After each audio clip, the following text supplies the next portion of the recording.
global happenings today. We communicate, we analyze global news. Stay tuned.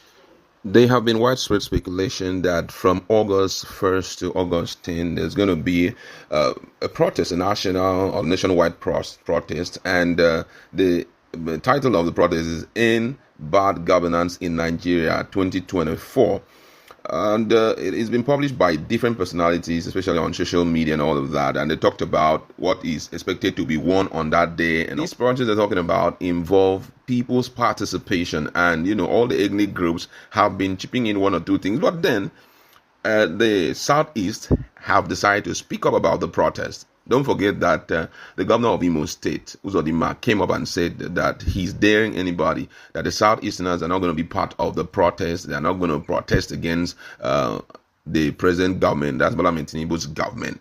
And right now, you're going to hear exactly the position of Ohanes and Igbo, which is a socio-political group in charge of the Southeast, what their position is as it has to do with that planned protest. We don't know if the protest is going to hold or not.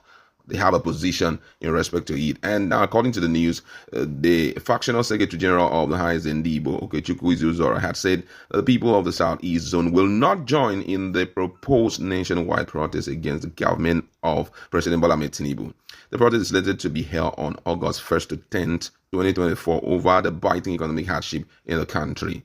In a statement on Tuesday, Izuzora said that Igbos will not be used again. That's a serious statement. He said the Igbos will not be used again, citing that the Southeast has been used as sacrificial lambs in previous riots. He noted that previous riots have resulted in immense losses of Igbos' life and property. He stressed that what mattered most to the Southeast was the release of Nnamdi Kanu not participating in the nationwide protest. Part of the statement read thus. He says, drawing from the painful history of past riots and protests in Nigeria, such as the 17th April 1978 All Must Go protest, the 24th May 1989 anti-SAP riots, the 1993 June 12 protest, and the 2nd to 14th January 2012 Occupy Nigerian protest, and the 20th October 2022 NSAS protest, which resulted in immense losses for Igbo lives and property. Ohanes and Igbo highlight the fact that Igbos have been used as sacrificial lambs in the course of these protests.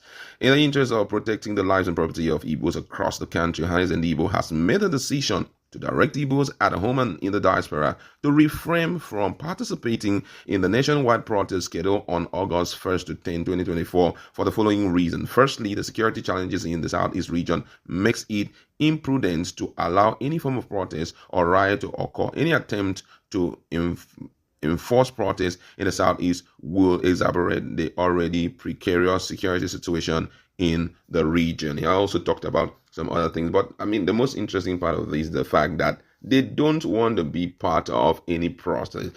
And he has given his reasons. And when he made that statement, a lot of people in the social media also step up to give their own reason. The big question is, what has been the treatment given to the Igbos? He has given his own version. What has been the treatment given to them? Unfortunately, the Igbos are part of Nigeria, and it's a very renowned major ethnic group in the country. They've contributed immensely to the economy of the country and all of that. But one thing very paramount is the fact that anytime they want to have their way in anything, the repercussions are always too high.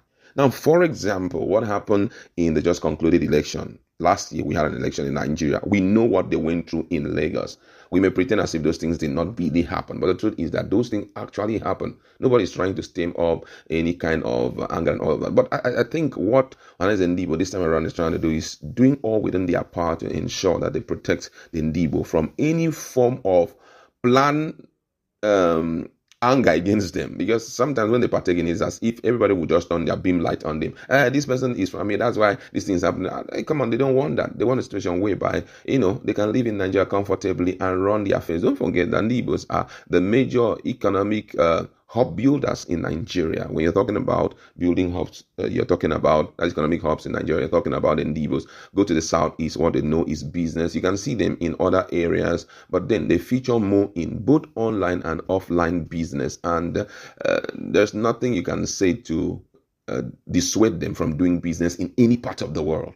So be that as it may, involvement in protests has always made them an easy target because business, it's quite a competitive world. The business was quite competitive. So if you wake up and begin to make some statement about certain things that affects the government, you can be hunted down. So right now they're like, man, whatever that is going on, and it was as if this thing was gain kind of widespread acceptance, because I can still remember that oftentimes when people were complaining about this current government, that this government has done this, you will see them taking their nkwobi and whatever food somewhere, just watching without participating, and they have their reasons.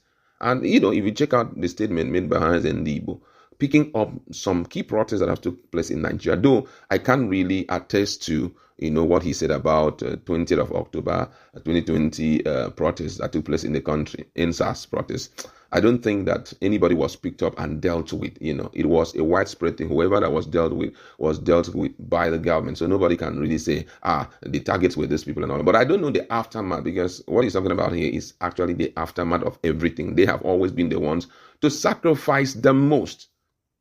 I don't know how true it is, but Grapevine have that whatever that they call demolition, as much as it has some environmental reasons for it being carried out, but they say that it is targeted at some particular people. But we are not so sure, because as much as we know, the bulldozing and everything that took place in Lagos cut across different persons. As far as you are in the land, according to the man who was making the analysis, you're going to be caught in the web. But unfortunately, since they are the ones that view most in all those places, they were always corporate and all of that. So I think with all of that put together, they're like, please, we don't want any wahala.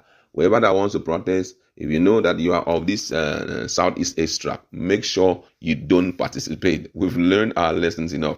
In the Abuja, for example, something happened there. A particular Igbo businessman, billionaire, who got massive land there. Unfortunately, I don't know how far the case is, but he was stripped of that land. The land was taken from him. And for reasons best known to the FCT minister, and the case is in court, they're pushing the Igbos, Igbo, and we're talking about, I think, more than 10 hectares of land, or more than that, and he built some reasonable properties there. Confiscating that will mean a huge loss to him. So adding all of that together, they're like, we are on our own. No, we know what we're allowed. Even if you are an Igbo person and looking for any national position, you have to gain the acceptance of everybody before we will support you, because we know wahala. But guess what? This is not really okay. We're talking about one Nigeria here. I think that as much as we are one Nigeria, we should try to make that a part of our character, part of our behavior and all of that. For example, I am strongly in support of Anioma or all those southeastern states that they are proposing. Give them one. Even if you're not going to give it to any other person, at least let them measure up. Give them one state, additional state, so that when we're talking about, equitability, we can still point at and say, oh, you guys have 6 states, this one have 6 states. No matter the time you are giving it to them, but they deserve it. And I'm just wondering, because if we want to keep this country one, we must learn unity. We must learn to operate on the basis of integrity. Trying to fight people for no reason because of what they have done in the past, blah, blah, blah. It makes no sense. After all, the war of 1967, the end of it, they said, is a case of, no victor, no vanquish, which means let's go back to how we were and start our life. Let it be that there was a misunderstanding somewhere. We started life again and started rolling. So we have to go back and look at what was the integrating point of all the ethnic groups in Nigeria. We stay there, hold on, consider ourselves more as one than always to be looking at the other person as an inferior ethnic group. And this one, it makes no sense. You understand? That's what we like to leave it. Let's meet in the conversation and talk more on this. What's your position as the Johannes and the Igbos have decided to say, your August 1st to 10 protest, we are not part of it? Global happenings today.